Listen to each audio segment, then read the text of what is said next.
Hello students, welcome back to the biology class.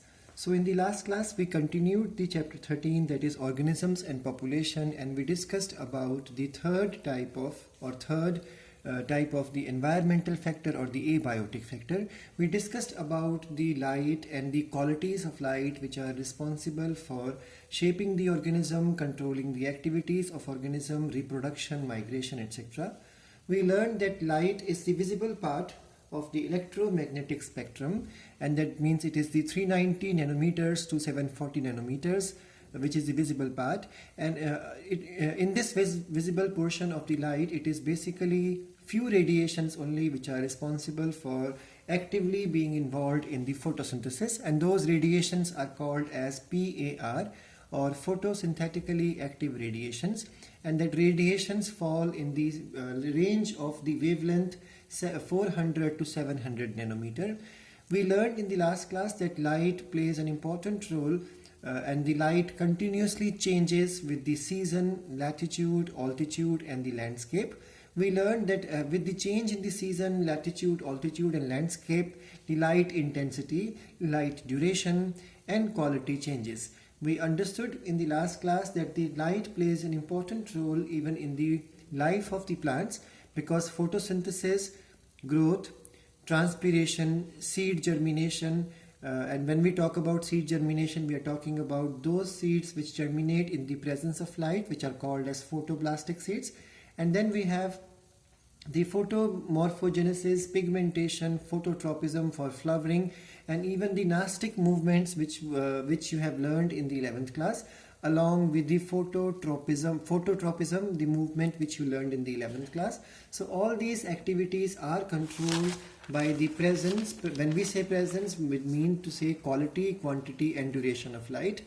We also learned that animals are also of various types according to their timing of their activity. So some animals are only active during the daytime in the brightness, and they are called as diurnal animals, and those which come out into the dark of the night are called as the nocturnal animals.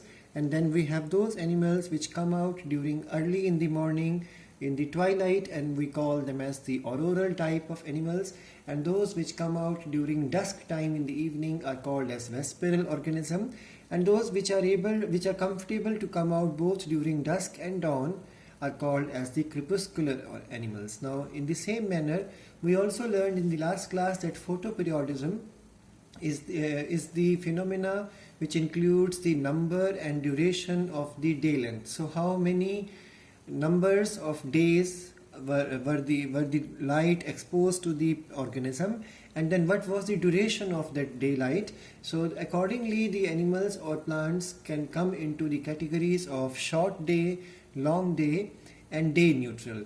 We learned in the last class that there is something called as phenology, which is the timing of the seasonal activities of organisms. So we learned that animals migrate, animals reproduce, animals suspend their activities or become dormant or inactive, and when they undergo inactivation, it is estivation, term used for the summer sleep for the cases of snails and fishes. It is hibernation, word used for the winter sleep in the case of polar bear. And then for the zooplanktons, the term used is the diapause. We also learned that in the same manner, plants also show phenology. They show changes in their activities according to change in the seasons.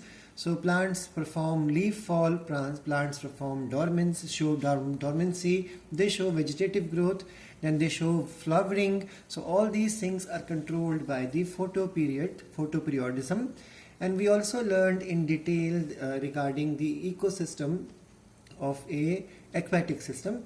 So we learned that when sunlight falls in a lake or a pond or an aquatic ecosystem, always there will be some shallow area at the boundaries of the water body.